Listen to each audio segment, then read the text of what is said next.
Bismillahirrahmanirrahim. Assalamualaikum warahmatullahi wabarakatuh.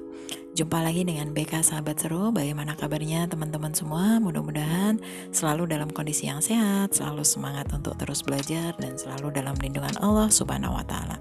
Pada kesempatan kali ini saya akan berbagi materi masa pengenalan lingkungan sekolah atau MPLS. Materi yang pertama adalah materi tentang wawasan wiyata mandala. Mari kita simak video berikut ini bersama-sama.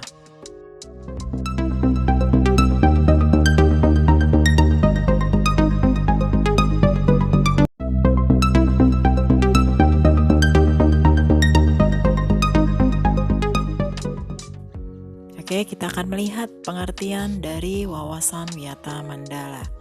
Wawasan adalah suatu pandangan atau sikap yang mendalam terhadap suatu hakikat, sedangkan wiyata adalah pendidikan. Kemudian mandala adalah tempat atau lingkungan. Nah, wiyata mandala adalah sikap menghargai dan bertanggung jawab terhadap lingkungan sekolah sebagai tempat menuntut ilmu pengetahuan. Unsur-unsur dari wiyata mandala adalah yang pertama, sekolah merupakan lingkungan pendidikan. Kemudian yang kedua, kepala sekolah mempunyai wewenang dan tanggung jawab penuh atas penyelenggaraan pendidikan dalam lingkungan sekolah. Yang ketiga, antara guru dan orang tua siswa harus ada saling pengertian dan kerjasama erat untuk mengemban tugas pendidikan, yaitu hubungan yang serasi. Kemudian yang keempat, warga sekolah di dalam maupun di luar sekolah harus menjunjung tinggi martabat dan citra guru. Kemudian yang kelima, sekolah harus bertumpu pada masyarakat sekitarnya dan mendukung antar warga. Selanjutnya kita akan mengenal sekolah dan fungsinya. Sekolah merupakan tempat penyelenggaraan proses belajar mengajar, menanamkan dan mengembangkan berbagai nilai, ilmu pengetahuan, teknologi, dan keterampilan. Sekolah merupakan lembaga pendidikan formal tempat berlangsungnya proses belajar mengajar untuk membina dan mengembangkan yang pertama ilmu pengetahuan dan teknologi, yang kedua pandangan hidup atau kepribadian, yang ketiga hubungan antara manusia dengan lingkungan atau manusia dengan Tuhannya, dan yang keempat kemampuan berkarya. Selanjutnya kita akan melihat fungsi dari sekolah. Fungsi sekolah adalah sebagai tempat masyarakat belajar karena memiliki aturan atau tata tertib kehidupan yang mengatur hubungan antara guru, pengelola pendidikan siswa dalam proses belajar mengajar untuk mencapai tujuan pendidikan yang telah ditetapkan dalam suasana yang dinamis, mengikuti perkembangan zaman dan juga menyesuaikan dengan tantangan revolusi industri keempat. Berikutnya adalah ciri-ciri sekolah sebagai masyarakat belajar. Ciri-ciri sekolah sebagai masyarakat belajar adalah yang pertama, ada guru dan siswa, sehingga timbulnya proses belajar mengajar yang tertib. Kemudian yang kedua, tercapainya masyarakat yang sadar, mau belajar dan bekerja keras. Yang ketiga, terbentuknya manusia Indonesia seutuhnya. Kemudian kita akan melihat prinsip dari sekolah. Sekolah sebagai wiyata mandala selain harus bertumpu pada masyarakat sekitarnya, juga harus mencegah masuknya faham, sikap, dan perbuatan yang secara sadar atau tidak dapat menimbulkan pertentangan antar sesama karena perbedaan suku, agama, asal-usul keturunan, tingkat sosial ekonomi, serta perbedaan paham politik. Sekolah tidak boleh hidup menyendiri, melepaskan diri dari tantangan sosial budaya dalam masyarakat tempat sekolah itu berada. Sekolah juga menjadi suri tauladan bagi kehidupan masyarakat sekitarnya, serta mampu mencegah masuknya sikap dan perbuatan yang akan menimbulkan pertentangan. Untuk itu, sekolah memiliki prinsip-prinsip sebagai berikut. Yang pertama, sekolah sebagai wadah atau lembaga yang memberikan bekal hidup. Dalam hal ini, sekolah seharusnya bukan hanya sekedar lembaga yang mencetak para intelektual muda, namun lebih dari itu, sekolah harus menjadi rumah kedua yang memberikan pelayanan dan pengalaman hidup. Mulai dari berorganisasi, bermasyarakat atau bersosialisasi, pendidikan lingkungan hidup atau PLH, atau bahkan pengalaman hidup yang sesungguhnya. Kemudian yang kedua, sekolah sebagai institusi tempat peserta didik belajar di bawah bimbingan pendidik. Bimbingan lebih dari sekedar pengajaran. Dalam bimbingan, peran pendidik berubah dari seorang pendidik menjadi seorang orang tua, bahkan menjadi seorang kakak. Yang ketiga, sekolah sebagai lembaga dengan pelayanan yang adil atau merata bagi stakeholdernya. Hal tersebut bisa berupa pemerataan kesempatan mendapatkan transfer of knowledge maupun transfer of experience dengan tanpa membedakan baik dari segi kemampuan ekonomi, kemampuan intelijensia, dan juga kemampuan fisik atau gagasan sekolah inklusi. Kemudian yang keempat, sekolah sebagai lembaga pengembangan bakat dan minat siswa. Prinsip ini sejalan dengan teori multiple intelligence yang memandang bahwa kecerdasan intelektual bukanlah satu-satunya yang perlu diperhatikan oleh lembaga pendidikan, terutama sekolah. Kemampuan bersosialisasi, kemampuan kinestetik, kemampuan seni, dan kemampuan-kemampuan lain yang juga perlu diperhatikan secara seimbang. Kemudian yang kelima, sekolah sebagai lembaga pembinaan potensi di luar intelijensi, peningkatan kemampuan intelektual, emosional, maupun kemampuan-kemampuan lainnya mendapat perhatian yang seimbang. Yang keenam, sekolah harus memberikan perhatian serius untuk mengembangkan kemampuan emosional dan sosial, kemampuan berkomunikasi dan berinteraksi, kemampuan bekerja sama dalam kelompok, dan lain sebagainya. Kemudian yang ketujuh, sekolah sebagai wahana pengembangan sikap dan watak.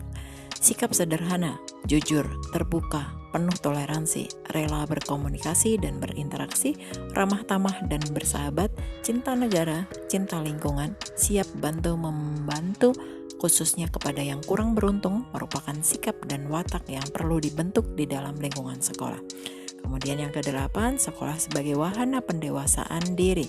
Di dalam dunia yang berubah begitu cepat, salah satu kompetensi dasar yang harus dimiliki tiap peserta didik adalah kompetensi dasar belajar secara mandiri. Dengan proses pendewasaan yang diberikan di sekolah, pendidik tidak lagi perlu menjejali pemikiran peserta didik dengan perintah.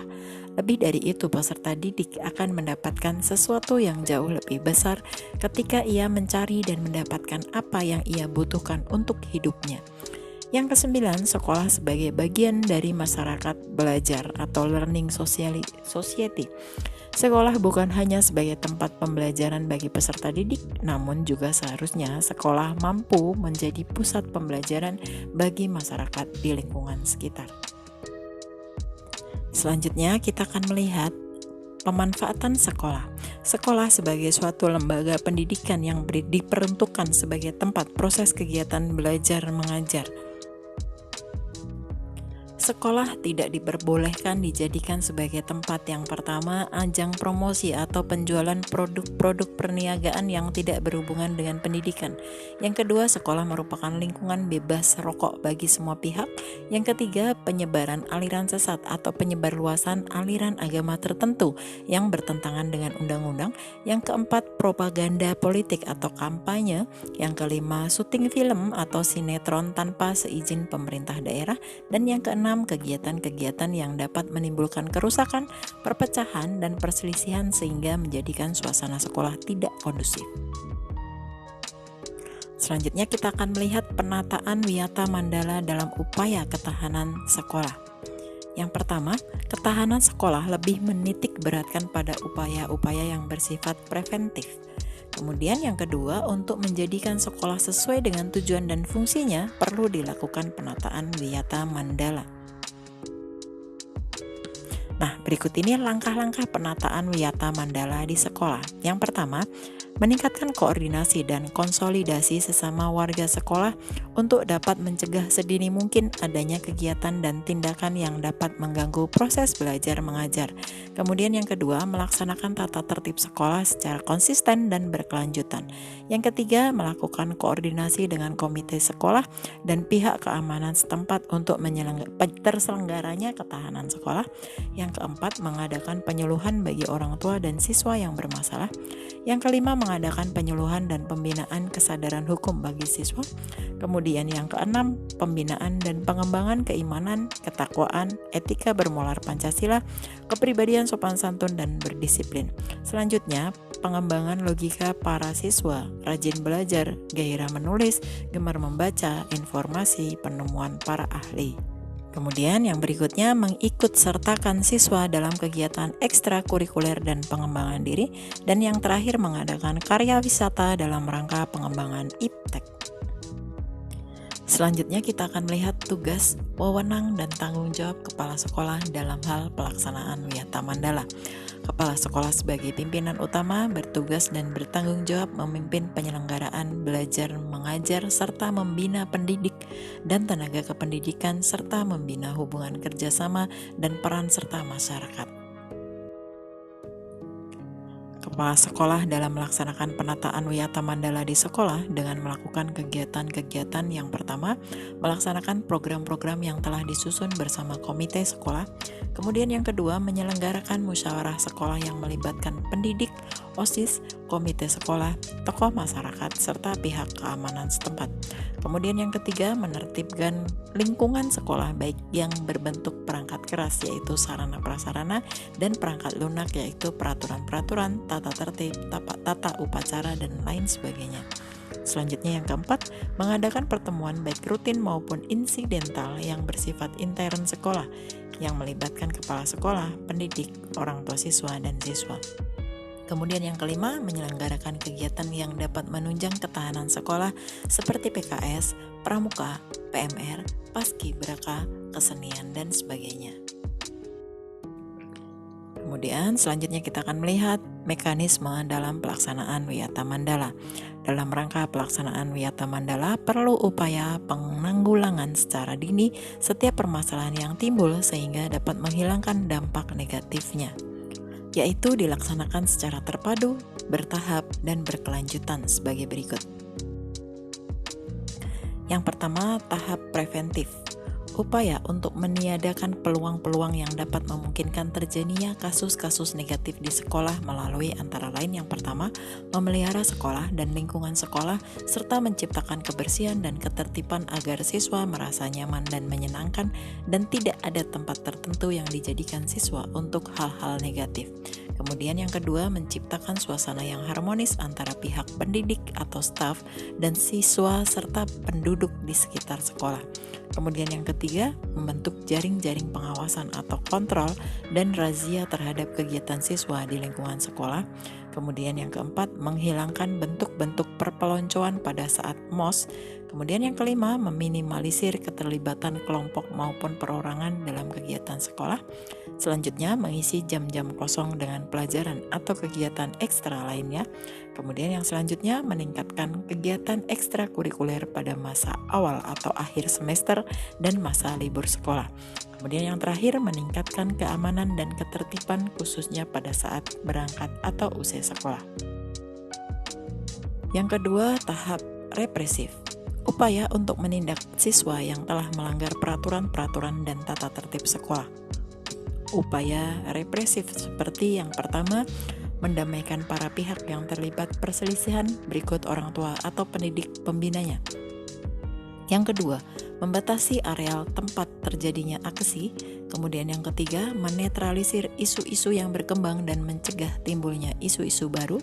Yang keempat, berkoordinasi dengan pihak keamanan apabila terdapat pihak luar sekolah yang melanggar keamanan, ketertiban, dan perbuatan kriminalitas di lingkungan sekolah.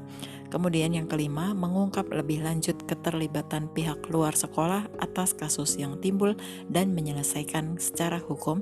Kemudian selanjutnya mengikut sertakan para ahli untuk mengadakan bimbingan dan penyuluhan. Dan yang terakhir, memberikan sanksi sesuai tata tertib yang berlaku. Demikian tadi materi pengenalan lingkungan sekolah yang merupakan materi wawasan Wiyata Mandala di sekolah. Mudah-mudahan materi ini bermanfaat untuk kita semua dan bisa digunakan sebagaimana mestinya. Terima kasih telah menonton video ini. Kita akan ketemu lagi pada video-video BK Sahabat Seru berikutnya.